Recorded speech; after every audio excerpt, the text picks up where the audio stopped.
نحمدہ ونصلی علی رسولہ الکریم۔ محترم ناظرین، السلام علیکم ورحمۃ اللہ وبرکاتہ۔ زمانہ گواہ ہے پروگرام میں خوش آمدید۔ آج کا جو ہمارا پروگرام ہے وہ 14 اگست کے لحاظ سے یوم آزادی ہمارا، اس کے لحاظ سے ہم کچھ ڈسکشن کریں گے انشاءاللہ تعالیٰ، اور ہمارا موضوع ہوگا کہ دنیا کا مستقبل اور اس میں پاکستان کا کیا کردار ہوگا، احادیث کی روشنی میں بھی اور جو موجودہ صورتحال سامنے آ رہی ہے۔ ہم خوش نصیب ہیں کہ ہمارے اسٹوڈیو میں آج موجود ہیں جناب سراج الحق صاحب، امیر جماعت اسلامی رہے ہیں، اور الحمدللہ آج بھی اسلام آباد میں جماعت اسلامی کے ایک بہت ہی پر اثر کارکن کے طور پر ماشاءاللہ متحرک ہیں۔ ساتھ شریک گفتگو ہیں جناب خورشید انجم صاحب، ناظم تعلیم و تربیت تنظیم اسلامی۔ پروگرام کا ہم آغاز کرتے ہیں پاکستان کے حوالے سے۔ محترم سراج الحق صاحب، میں آپ کو خوش آمدید کہتا ہوں کہ آپ تشریف لائے، اور آپ کا بہت شکریہ۔ میں آپ سے پوچھنا چاہتا ہوں کہ پاکستان کو آپ کس نگاہ سے دیکھتے ہیں؟ جن حالات سے گزر کے ابھی تک ہم 70-75 سال میں یہاں کھڑے ہیں، بہت ساری امیدیں ہماری جو تھیں وہ شاید پوری نہیں ہوئی، اور آگے کیا حالات ہیں، دنیا کے حالات جو چل رہے ہیں اس میں ہم پاکستان کو کس جگہ پر دیکھتے ہیں؟ بسم اللہ الرحمن الرحیم۔ ایک فرد کی ترقی اور زوال میں اور امتوں کی ترقی اور زوال میں بہت بڑا فرق ہے۔ عمر کے لحاظ سے بھی زمانے گزرتے ہیں۔ پاکستان کو جب ہم اس تناظر میں دیکھتے ہیں جی، تو ماضی کی بنسبت بہت تیزی کے ساتھ پاکستان روبہ ترقی ہے، اچھا، اور آنے والا کل جو ہے پاکستان کی خوشحالی کا ہے، عزت کا ہے، وقار کا ہے، اعتماد کا ہے۔ کئی وجوہات کی بنیاد پر میں یہ بات کرتا ہوں۔ جی، بہت سارے منفی چیزیں بھی ہیں، ہم سینہ کوبی شروع کریں تو اس میں یہ سارا ٹائم گزر جاتا ہے، اور منفی پہلو بیان کرنے والوں کی کمی بھی نہیں ہے۔ ہمیں کچھ روشن پہلو بھی دکھانے کی ضرورت ہے تاکہ ہم سانس لے لیں تو احساس بھی ہو جائے کہ اچھے ماحول میں ہم جا رہے ہیں۔ جی، یہ جو ہمارا بیلٹ ہے نا جی، پاکستان کا، افغانستان کا اور ایران کا، اس وقت جو معلوم دنیا ہے اس میں ان کو ایک خصوصی پوزیشن حاصل ہے ہر لحاظ سے۔ پہلی بات تو یہ ہے کہ یہاں کے عوام کے ساتھ 25 کروڑ پاکستانی ہیں، ایران ہے، افغان ہے، ایک ایسا نظام موجود ہے جی، جو بذات خود دنیا اور آخرت میں کامیابی کی ضمانت ہے، وہ دین اسلام کی صورت میں۔ یعنی اگر آپ کے ساتھ قرآن ہے، اگر آپ کے ساتھ سننا ہے، آپ کو مایوس نہیں ہونا چاہیے، اس لیے کہ مشعل آپ کے ساتھ ہے۔ آپ کو اندھیروں سے نہیں ڈرنا چاہیے، آپ کو جہالت سے نہیں ڈرنا چاہیے، علم کا خزانہ آپ کے ساتھ ہے۔ ایک بات تو یہ۔ دوسری بات یہ کہ اب گزشتہ صدی میں ہم دیکھتے ہیں کہ اس پورے علاقے پر انگریزوں کی اجارہ داری تھی، ان کے سلطنت میں سورج غروب نہیں ہوتا تھا، لیکن وہی برطانیہ ہے کہ 1918 میں 1919 میں جب ان کی افواج افغانستان کے اندر گئے تو ایسی شکست ہوئی کہ انہوں نے ارادتاً ایک ہی ڈاکٹر جو کہ سرجن تھا زندہ چھوڑا تھا، باقی ساری فوج وہاں پہ تباہ ہو گئی تھی۔ اس زمانے میں ایک سپر طاقت تھا۔ پھر ہمارے زمانے میں روس کو شکست ہوئی، جس کی تفصیلات میں جانے کی ضرورت نہیں ہے۔ پھر اس کے بعد 2001 اور 2 اور 3 میں 20 سال امریکہ نے یہاں آ کر اپنے 46 اتحادیوں کے ساتھ ہزار ہاں نہیں بلکہ لاکھوں ٹن بارود گرا کر اپنے زور آزمایا، لیکن ان کو بھی شکست ہوئی۔ اب سوال یہ ہے کہ سپر طاقت ٹھیک ہے، امریکہ ہے، برطانیہ ہے، فرانس ہے، روس ہے وغیرہ، لیکن جو ان تمام سپر طاقتوں کو شکست دے وہ کیا ہے؟ وہ مزید اوپر ہے، وہ تو اس سے مزید اوپر ہے۔ تو افغانستان نے تو برطانیہ سپر طاقت اس کو بھی شکست دی ہے، امریکہ سپر طاقت اس کو بھی شکست دی ہے، روس سپر طاقت اس کو بھی شکست دی ہے۔ اب شکست کیسے دی ہے؟ یہ تو اللہ تعالیٰ کی طرف سے ہے۔ ایک مچھر کے ذریعے بھی اگر بہت بڑے پہلوان کو ہلاک کرتا ہے تو اللہ کا فیصلہ ہے. ایک تو یہ. اب یہ ہے کہ ساری مغربی دنیا ہندوستان کی پشت پر تھی، لیکن گزشتہ دنوں اللہ تعالیٰ نے پاکستان کو فتح سے نوازا، اور اس کے بعد آپ دیکھتے ہیں کہ ساری دنیا حیران ہے کہ یہ کیا ہوا. اسی طرح لاڈلا ہے اسرائیل امریکہ کا، فرانس کا، برطانیہ کا، اور ساری مغربی دنیا اس کی پشت پر ہے. اب انہوں نے ایران پر حملہ کیا، اور تمام مغربی مبصرین بھی یہ کہتے تھے کہ اگر اس جنگ میں اسرائیل نے امریکہ سے مداخلت کی اپیل نہیں کی اور خود یہ جنگ لڑا تو اس کا مطلب یہ ہے کہ اسرائیل جیت گیا اور ایران ہار گیا. لیکن 5 دن بینکر میں گزارنے کے بعد چھٹے دن نتنیاہو سیدھا ٹرمپ کے پاس پہنچ گئے، ان کے قدموں میں سر رکھ کر منت کی کہ ہمیں بچانے کے لیے آ جائے، مداخلت کر لے، اور انہوں نے مداخلت کی. تو ان دنوں ہم دیکھتے ہیں کہ افغانستان، ایران اور پاکستان، یہ تینوں ایسے ممالک ہیں جنہوں نے دنیا کے طاقتور ترین ممالک کو شکست دی. اس میں انڈیا بھی شامل ہے، امریکہ بھی شامل ہے، اسرائیل بھی شامل ہے. پاکستان نے کس طاقت کو شکست دی؟ میں اب یہ عرض کروں، میں اس لیے کہنا چاہتا ہوں کہ اب سوال یہ ہے کہ کیا کرنا چاہیے. اگر ان تین ملکوں کے درمیان عوام کے سطح پر، سیاست کے سطح پر، سماج کے سطح پر، تعلیمی سطح پر، معاش کے سطح پر، سنت اور عرفت کے سطح پر ایک اتحادیہ بن جاتا ہے، آپ یقین کریں نہ ہمیں چین کی ضرورت ہے، نہ امریکہ کی ضرورت ہے، نہ برطانیہ کی ضرورت ہے. اس لیے نہ صرف پاکستان کے، اس پوری خطے کا مستقبل بہت بہت روشن ہے. خورشید صاحب، آپ تھوڑا سا بتائیے کہ یہ پاکستان کا جو معاملہ ہے، اس میں جیسے کہ انہوں نے فرمایا کہ مستقبل ایک روشن نظر آتا ہے، اور اس میں جو ایران اور افغانستان اور پاکستان کا معاملہ ہے، آپ یہ بتائیے کہ جو پاکستان کا وہ کیا ایسی وجہ ہے کہ یہ دنیا کی طاقتوں کی آنکھوں میں کھٹکتا بھی ہے، ان کی ضرورت بھی ہے، اور پھر کچھ اسلام کے حوالے سے بھی پاکستان ایک ممتاز حیثیت رکھتا ہے؟ بسم اللہ الرحمن الرحیم. دیکھیے، پاکستان 14 اگست 1947 سے پہلے کہیں نہیں تھا، ٹھیک، اور کوئی تاریخی حیثیت نہیں ہے.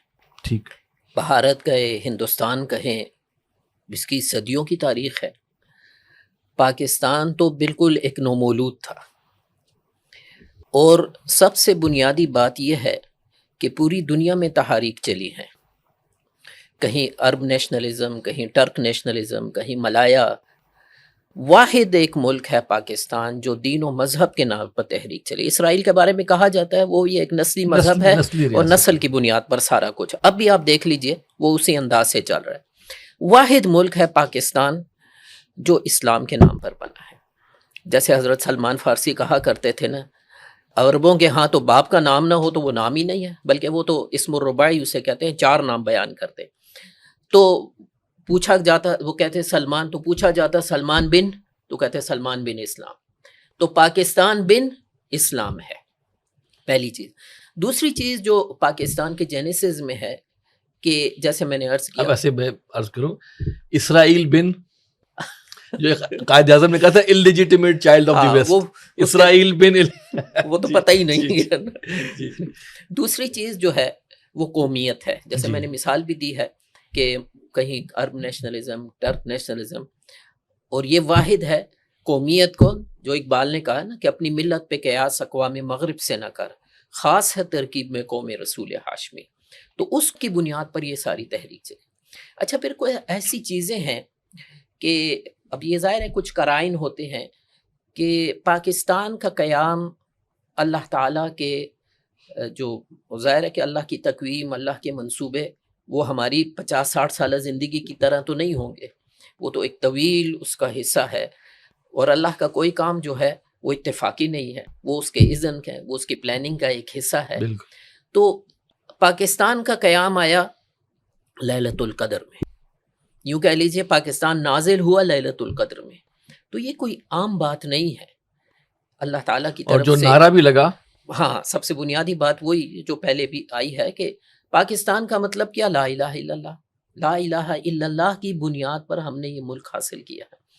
پھر لیلۃ القدر میں. اچھا پھر اس کے بعد یہ ہے کہ زمینی حقائق کے لحاظ سے ہندو بھی ہمارا دشمن.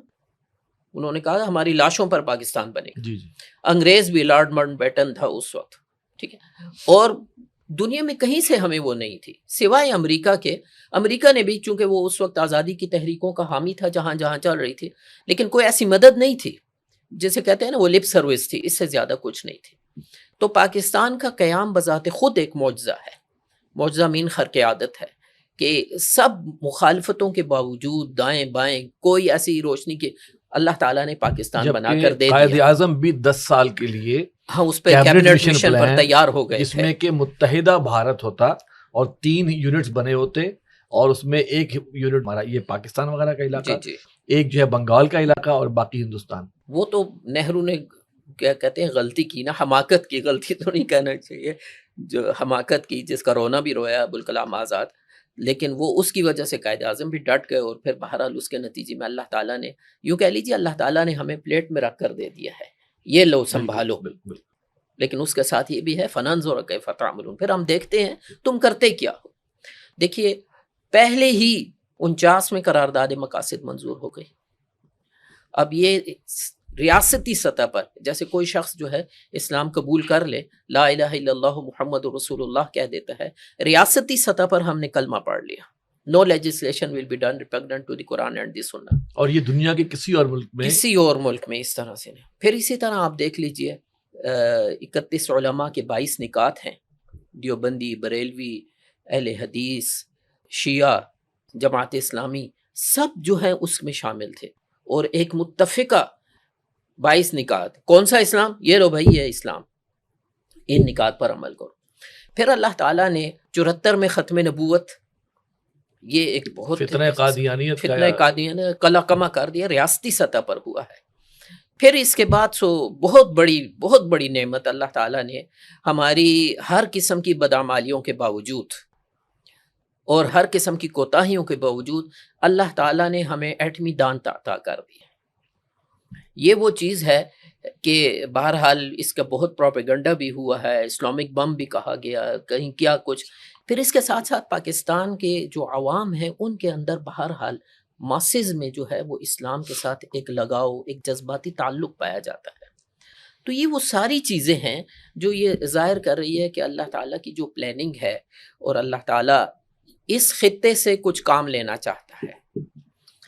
کچھ ایسا ہے کہ اللہ تعالیٰ نے یعنی یہ بنایا گیا ہے, خود سے نہیں بن گیا. اچھا ایک جو نکتہ محترم ساحل الحق صاحب کی گفتگو میں ایک ٹچنا رہ گیا, میں نے سوال کیا تھا کہ پاکستان نے کس کو شکست دی, یعنی کہ USSR کو, برطانیہ کو, امریکہ کو, افغانستان نے, پھر اسرائیل کا ایک بڑا زبردست مقابلہ کیا, ایران نے, جو بھی تھا, پاکستان نے کس کو شکست دی؟ دیکھیے پاکستان نے تو آپ یوں کہہ لیجیے سب کو شکست دیا ہے. اچھا اس میں کیا کوئی شک ہے؟ 2 رائے ہیں کہ ٹھیک ہے امریکہ نے اسلحہ بھیجا ہے, باقی سب کہاں ہوا ہے؟ یہ تو پاکستان ہی بیک پر تھا. ضیاء الحق نے اس وقت اور جنرل اختر عبد الرحمن جو ہیں یہ دونوں کھڑے ہو گئے تھے, ڈٹ گئے تھے. بہرحال ایک مضبوط اور فرم سٹینڈ لیا تھا انہوں نے. پھر اسی طرح بعد میں بھی اگرچہ اس کے بارے میں امریکنز کہتے ہیں کہ پاکستان ڈبل گیم چلا ہے, تو بہرحال اس میں بھی کچھ نہ کچھ سچائی تو ہے. اگر حکومتی سطح پر نہیں بھی ہوا تو کم از کم عوام کی طرف سے تو بھرپور تعاون رہا ہے. اور ایران میں بھی اگر ہم دیکھیں, جب ایران پہ جو حملہ ہوا ہے تو تشکر پاکستان کے الفاظ ایسے نہیں ایرانیوں نے کہے, میرے خیال میں اس میں بھی یقیناً کوئی پاکستانیوں کی کوئی نہ کوئی تائید اور مدد ہوگی. بہرحال یہ آپ کی بات سر, اس کو ہم آگے لے کے چلتے ہیں. ہم عوام الناس پر آتے ہیں. اللہ کے فضل سے آپ 2 ٹینیور 10 سال آپ امیر جماعت اسلامی رہے ہیں. آپ پورے پاکستان میں خاصے کونے کونے میں آپ گئے ہوں گے, جلسے, احتجاج, تقاریب. پاکستانی عوام کے جذبے اور دین کے حوالے سے ان کا کیا لیول آپ کو نظر آتا ہے؟ عوام کی بات کر رہے ہیں. دیکھیے پاکستان کے عوام بہت مظلوم ہے, اس لیے کہ مذہبی لیڈر, علماء کرام, مشائخ اعظام اس مظلوم قوم کو مسلکوں کی بنیاد پر تقسیم کرتے ہیں.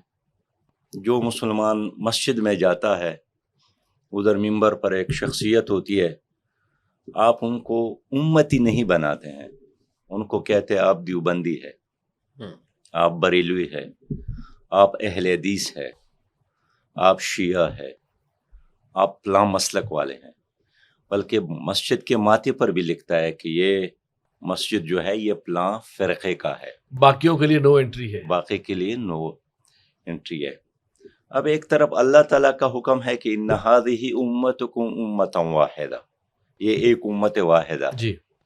دوسری طرف مذہبی لیڈر ہے جو کہتے ہیں کہ نہیں امت نہیں ہے، آپ مسلک ہے، آپ فرقہ ہے.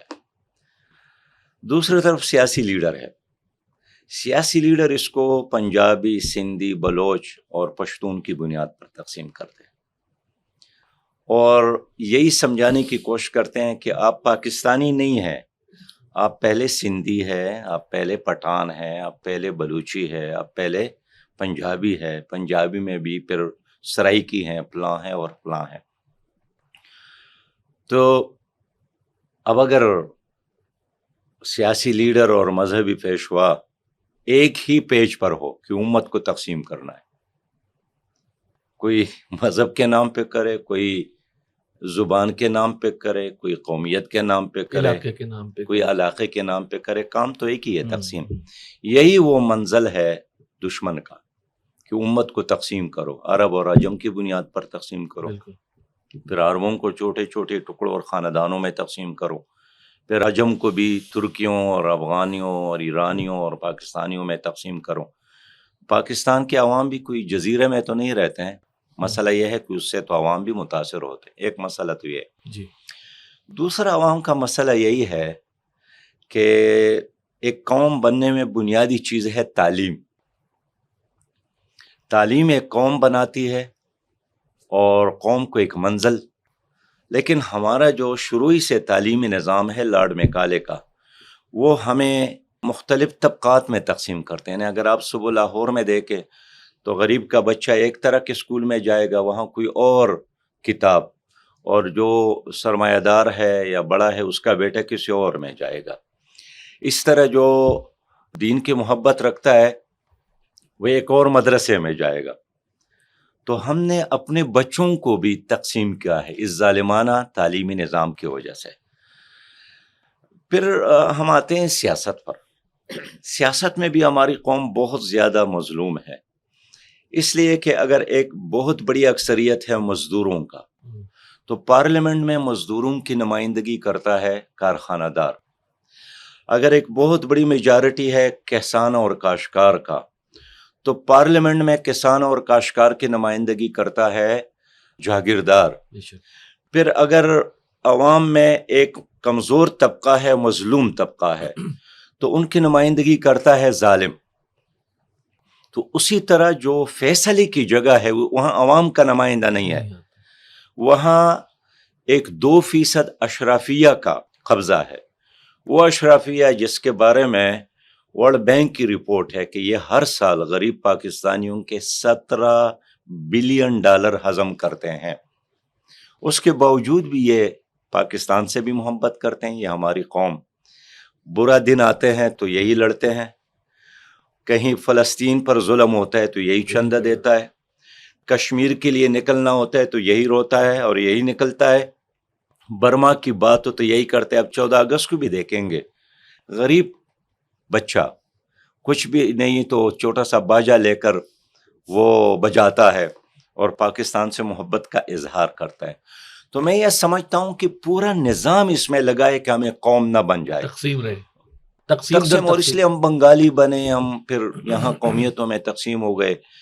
پورا نظام یہی چاہتا ہے کہ ہم معاشی ترقی بھی نہ کریں، اس لیے ہر بچہ ورلڈ بینک کا اور IMF کا مقروض ہے.